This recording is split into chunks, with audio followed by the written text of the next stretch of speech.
अब हम देखते हैं प्रश्नावली 1.3 का क्वेश्चन नंबर 2। क्वेश्चन नंबर 2 क्या है, देखिए, आप जानते हैं कि 1/7 बराबर 0.142857 के ऊपर क्या है, बार है।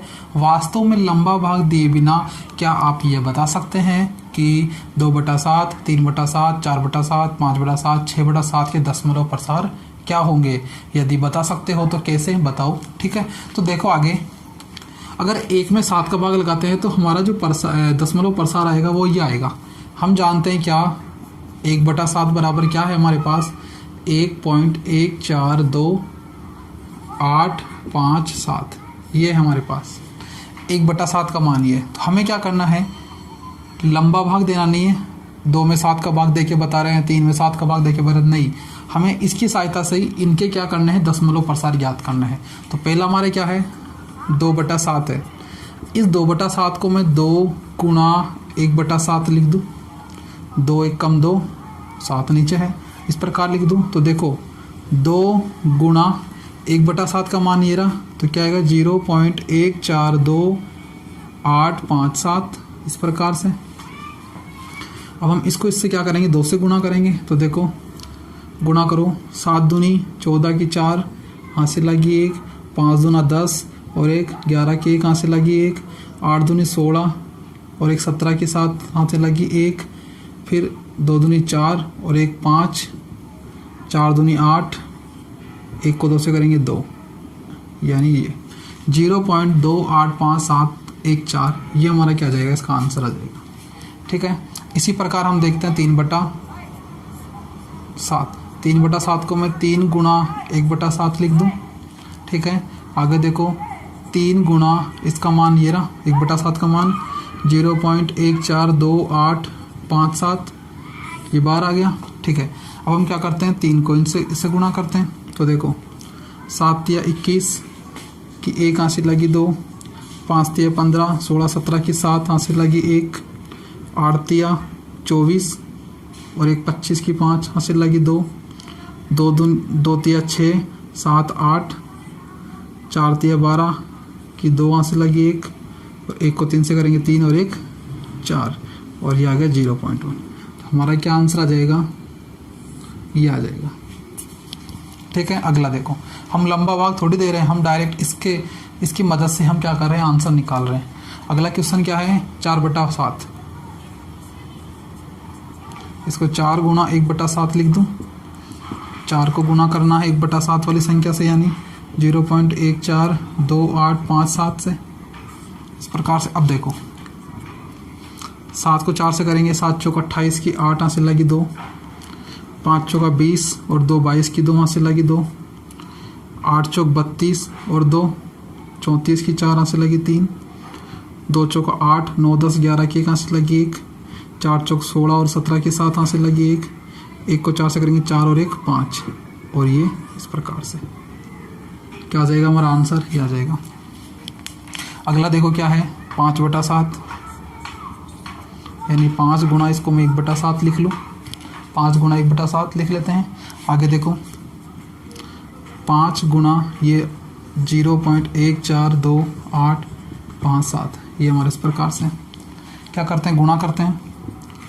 7 पंजो 35 की 5, हाथ से लगी 3, 5 25 और 3 28 की 8, हाथ से लगी 2, 8 पंजे 40 और 2 42 की 2, हाथ से लगी 4, 2 पंजो 10 और 4 14 की 4, हाथ से लगी 1, 4 पंजो 20 और 1 21 की 1, हाथ से लगी 2, 1 को 5 से करेंगे 5 और 2 7, कितना आ जाएगा, 0.714285, ये बार लग जाएगा।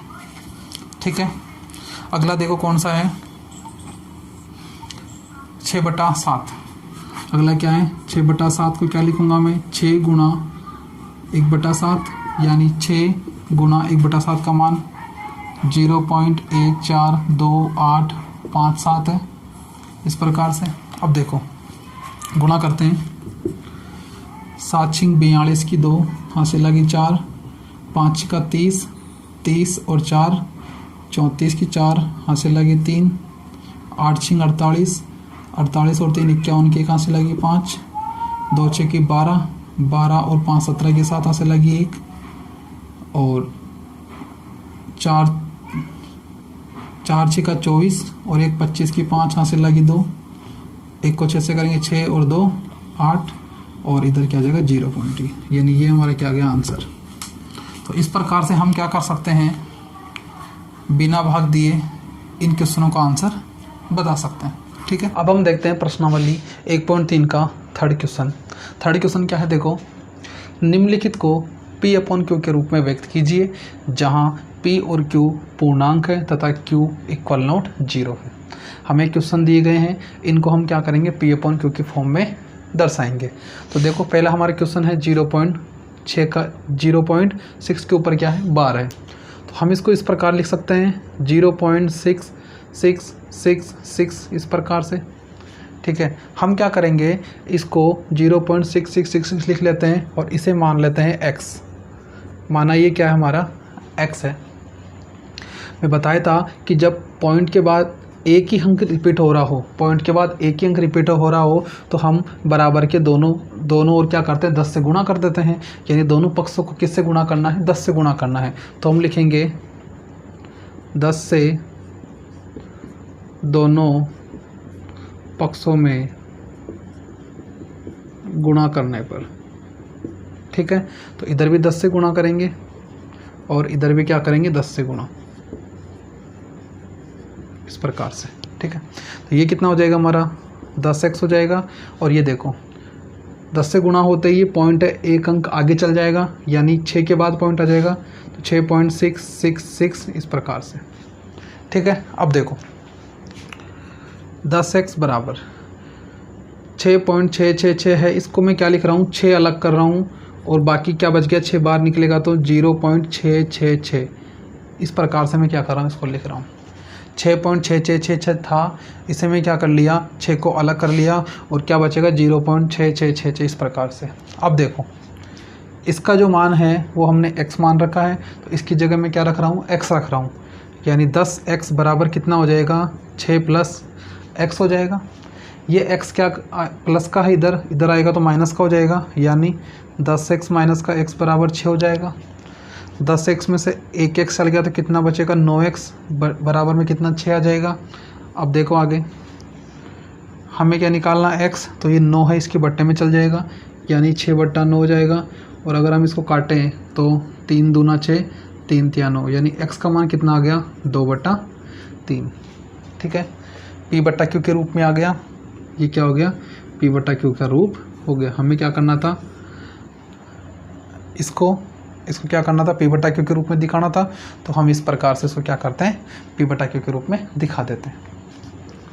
अब हमारा नेक्स्ट क्वेश्चन है क्वेश्चन नंबर 2।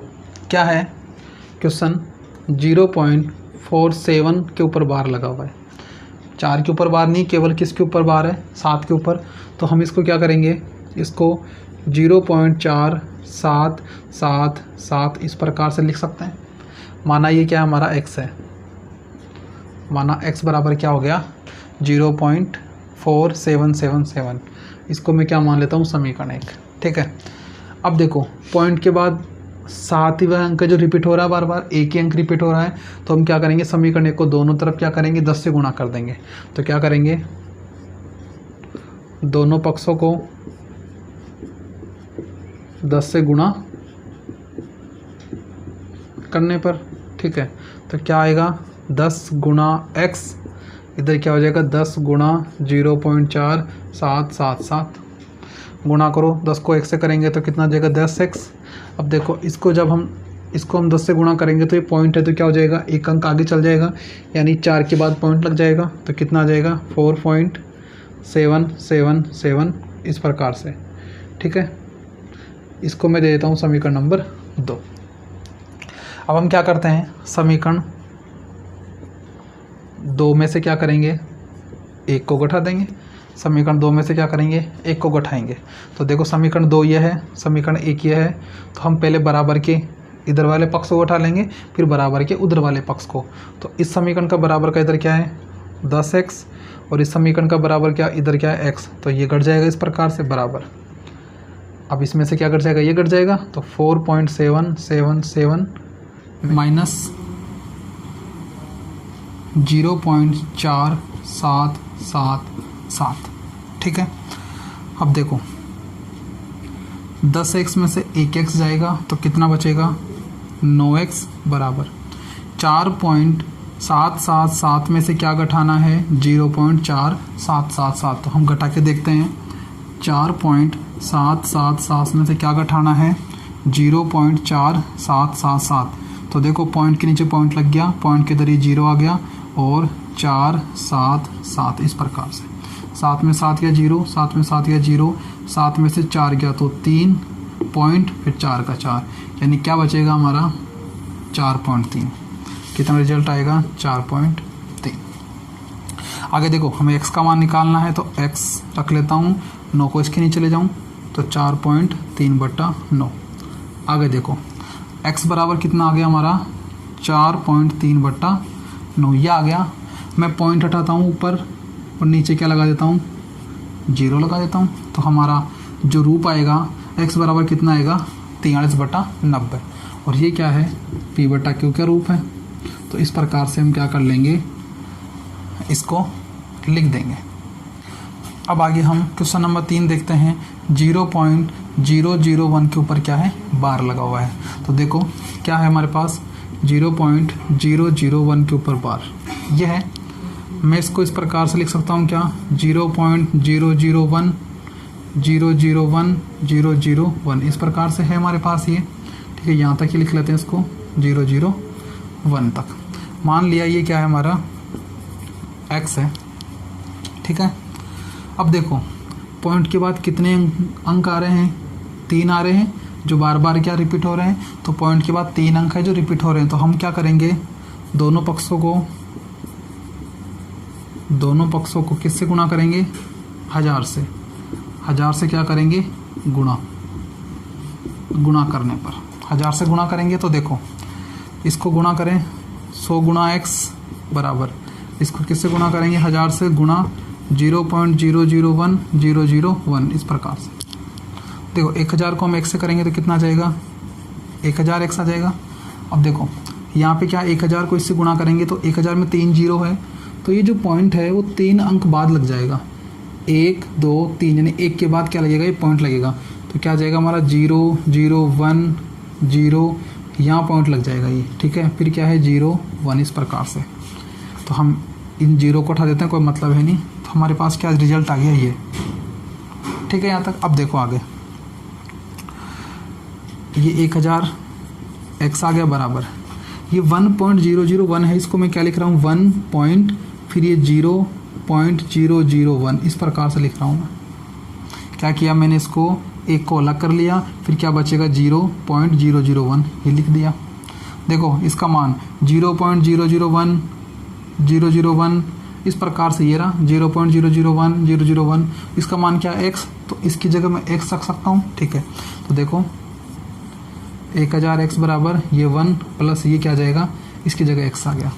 ये x इधर आ जाएगा तो 1000 में से क्या हो जाएगा, माइनस। तो 1000x माइनस x बराबर क्या बचेगा, 1। आगे देखो 1000x में से 1x चल गया तो कितना बचेगा, 999x 999x बचेंगे, बराबर कितना आ जाएगा, 1 आ जाएगा। ठीक है, अब हमें क्या निकालना, x। तो x को छोड़ देता हूँ और 999 को इसके नीचे ले जाता हूँ, यानी 1/999। ठीक है, तो ये p/q का रूप आ गया। ये क्या आ गया, p/q का रूप आ गया। तो इस प्रकार से हम क्या करेंगे, 0.001 के बार को इस प्रकार p/q के रूप में लिख देंगे। अब हम देखते हैं प्रश्नावली 1.3 का अगला question, question number 4। Question number 4 क्या है, देखो 0.99999 को p/q के रूप में व्यक्त कीजिए। इसे हम क्या करेंगे, p/q के रूप में लिखेंगे। क्या आप अपने उत्तर से आश्चर्यचकित हैं? ठीक है, अपने अध्यापक और कक्षा के सहयोगियों के साथ उत्तर की सार्थकता पर चर्चा कीजिए। पहले हम क्या करते हैं, इसको p/q के रूप में लिखते हैं, फिर बाद में देखेंगे हम आश्चर्यचकित है या नहीं है। ठीक है, तो हम क्या करेंगे, पहले जो 0.99999 है इसको हम क्या कर रहे हैं, 0.9 का बार लिख सकता हूँ मैं इस प्रकार से। ठीक है, इसको क्या लिख सकता हूँ मैं, 0.9 का बार लिख सकता हूँ। देखो आगे, माना ये जो हमारे पास 0.99999 है, ठीक है, माना जो 0.99999 ये जो है इसको क्या मानते हैं हम, x मान लेते हैं, ठीक है, इसको क्या मान लेते हैं, x मान लेते हैं। यहाँ देखो पॉइंट के बाद एक ही अंक के ऊपर बार लगा हुआ है, यानी एक ही अंक क्या हो रहा है, बार बार रिपीट हो रहा है। तो हम क्या करेंगे, इसको 10 से गुणा कर देंगे दोनों पक्षों में। तो हम क्या लिखेंगे, दोनों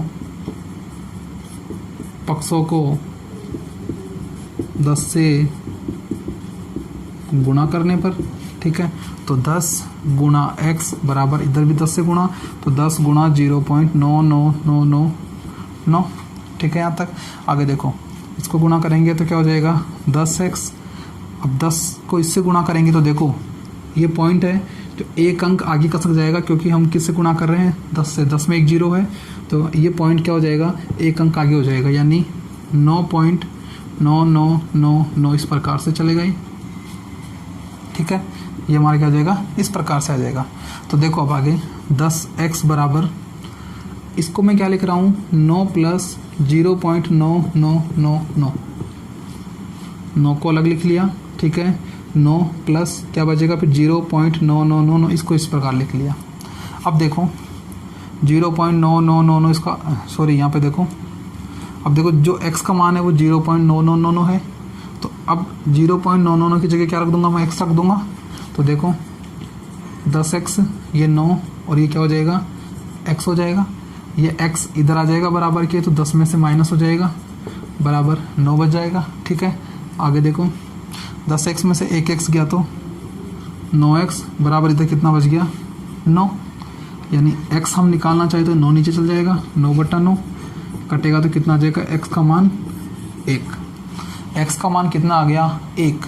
यहाँ x का मान देखो 0.99999 था, तो हम आश्चर्यचकित हो गए, क्योंकि यहाँ तो क्या है, x का मान 0.999 में था और यहाँ पे पूरा 1 आ गया। ये कैसे हुआ, तो ध्यान दें, यही हमें बोल रहा था, क्या आप अपने उत्तर से आश्चर्यचकित हैं, बिल्कुल है, क्योंकि यहाँ तो पॉइंट में था और यहाँ एक नंबर आ गया 1, तो क्या लिखेंगे, हाँ हम अपने उत्तर से क्या है, आश्चर्यचकित है, ठीक है। अब देखो आगे, तो अपने अध्यापक और कक्षा के सहयोगियों के साथ उत्तर की सार्थकता पर चर्चा कीजिए। तो यहाँ देखो हम क्या कर रहे हैं, ये जो x का मान है ये 0.99999 इस प्रकार चल रहा है और ये बढ़ता ही जा रहा है। ये किसकी ओर अग्रसर है, ये 1 की ओर अग्रसर है। जो हमारा 0.9 बार है, 0.9 बार है, ये क्या है, हमारा 1 की ओर अग्रसर है। इसके बाद क्या आएगा, इसके जस्ट बाद में 1 ही आएगा। तो हम क्या मान लेते हैं कि ये जो वैल्यू है, ये किसके बराबर है, 1 के बराबर है। हमें बताना है कि जो 0.9 है वो क्या है, 1 की ओर अग्रसर है, ठीक है। अतः हमारा क्या आ गया, x का मान क्या आ जाएगा, 1 आ गया, ठीक है। हमें ये बात याद रखनी है। अब हम अगला क्वेश्चन देखते हैं, क्वेश्चन नंबर 5। क्वेश्चन नंबर 5 क्या है, देखो कि 1/17 के दशमलव प्रसार में अंकों के पुनरावर्ती खंड में अंकों की अधिकतम संख्या क्या हो सकती है। अपने उत्तर की जांच करने के लिए विभाजन की क्रिया कीजिए। हमें क्या बताना है, जब 1 में हम 17 का भाग लगाते हैं तो जो दशमलव प्रसार आएगा उसमें कितने अंक अधिकतम संख्या में होंगे। इसके लिए हम क्या करते हैं, 1 में 17 का भाग लगा के देखते हैं। हम क्या करेंगे, 1 में क्या करते हैं, 17 का भाग लगाते हैं, ठीक है। देखो 1 में 17 का भाग नहीं जा रहा तो हम 0 लगाते हैं और यहाँ क्या लगा देते हैं, पॉइंट। अभी भी नहीं जा रहा तो हम क्या करेंगे, एक और 0 लगा देते हैं और यहाँ फिर से 0 लगा देंगे, ठीक है। अब 17 का पाड़ा देखते हैं, 17 5 85, 17 5 85 होता है। 100 में से 85 गए तो 15 में नहीं जाएगा भाग तो हम 0 लगा लेंगे, कितना हो गया, 150 हो गया। अब देखो 17 का पाड़ा बोलते हैं हम, 17 8 होता है 136, ठीक है। 150 में से 136 गए तो कितना बचेगा, 14 बचेगा। फिर से 0, फिर 140 आ गया। अब वापस से हम क्या करते हैं, भाग देते हैं, तो 17 8 वापस से कितना आ जाएगा, 136 आ जाएगा। ठीक है, देखो 140 में से 136 गया तो कितना बचेगा, 4। हम क्या लगाते हैं, 0। 17 एकम 17, 17 दूना 34, 17 दूना 34। 40 में 34 गया तो कितना बचेगा, 6। फिर हम 60 बना लेंगे इसको। 17 एकम 17, 34, 17 51, 17 चौको 68, 17 तिया 51, 3 बार 17 तिया 51, कितना बचेगा, 60 में से 51 गया तो 9। फिर हम कितना बना लेंगे इसको, 90 बना लेंगे। अब देखो वापस से कितना, 17 5 85, कितना बचेगा, 5। फिर हम इसको 50 बना लेंगे। 17 दूना 34, कितना बचेगा, 50 में 34 गए तो 16 बचेगा। 0 लगा देते हैं, कितना हो गया, 160। 160 में फिर क्या करेंगे, 17 का भाग लगाएंगे, तो 17 90 कितना होता है, 153। ठीक है, कितना बचेगा, 160 में से 153 गया तो 7 बचेगा। फिर हम इसको क्या बना लेंगे, 70 बना लेंगे। 17 51, 17 चौको 68, 4 बार 17 चौको 68। अब 70 में से 68 गया तो कितना बचेगा, 2। मैं यहाँ लिख रहा हूँ 2 को क्या बना लेंगे हम, 20 बना लेंगे। 17 का भाग लगाएंगे 20 में, 17 एकम 17, कितना बचेगा, फिर 3 बचेगा। ठीक है, फिर ये 30 बन जाएगा। 17 एकम 17 दूनी 34, 17 एकम 17, कितना बचेगा, 30 में 17 गए तो 13। फिर हम इसके क्या लगा लेंगे, आगे अब 0 लगा लेते हैं। 130 बन गया। 17 का भाग लगाएंगे 130 में, तो ये हो जाएगा 17 7 119। ठीक है, फिर 130 में से 119 गया तो कितना बचेगा, 11। फिर इसको क्या बना लेंगे, 110। ठीक है, 110 में भाग लगाओ तो 17 6 कितना आएगा, 102। 17 6 कितना आएगा, 102। 110 में से 102 गया तो कितना बचेगा, 8। 0 कितना बन गया, 80। फिर 17 का भाग लगाएंगे 80 में, तो 17 चौको 68, कितना बचेगा, 10 में से 8 गया तो 2, इधर कितना बचेगा, 7 में से 6 गया तो 12। ठीक है, फिर हम इसको कहते 0। 120 बन गया। 120 में वापस से क्या लगाएंगे, 17 का भाग, तो 17 7 कितना जाएगा, 119। फिर कितना बचेगा, 1। ठीक है, शेषफल कितना आ रहा है, 1। अब देखो अगर भाग 1 में जा रहा नहीं, 0 लगाऊंगा। फिर अगर नहीं जाएगा तो हमें 0 लगा के फिर क्या करेंगे, यहाँ पे 0 लगाएंगे। 100 बन गया। 100 देखो यहाँ से स्टार्ट हुआ था, वापस 100 मिल रहा है, यानी अब हम वापस से भाग देंगे तो हमें वापस से क्या मिलेगी, संख्या ही मिलेगी। ठीक है, तो हम क्या करते हैं, देखो हम क्या करते हैं, इसको इस प्रकार से लिख देते हैं कि हम जब 1 में 17 का भाग लगाते हैं तो ये जो संख्या आ रही है, ये बार बार रिपीट होगी। ये क्या होगी, यहाँ से लेके यहाँ तक की संख्या बार बार रिपीट होगी। तो इसका जो दशमलव प्रसार आ जाएगा 0.05 8 8 2 3 5 2 9 4 1 1 7 6 4 7। और हम क्या करते हैं, इसके आगे इसके ऊपर क्या लगा देते हैं, इस प्रकार से बार लगा देते हैं। संख्या कितनी है, 1 2 3 4 5 6 7 8 9 10 11 12 13 14 15 16। ठीक है, अब देखो 1/17 के दशमलव प्रसार में अंकों के पुनरावर्ती खंड में अंकों की अधिकतम संख्या क्या हो सकती है। तो अधिकतम हम क्या लिखेंगे, अधिकतम अंकों की अधिकतम संख्या, अंकों की अधिकतम संख्या कितनी हो जाएगी हमारी, 16 हो जाएगी। इसमें 16 है। ठीक है, और अपने उत्तर की जांच करने के लिए हम क्या करते हैं, विभाजन की प्रक्रिया इस प्रकार से कर लेते हैं, तो हमें ये आंसर प्राप्त हो जाता है।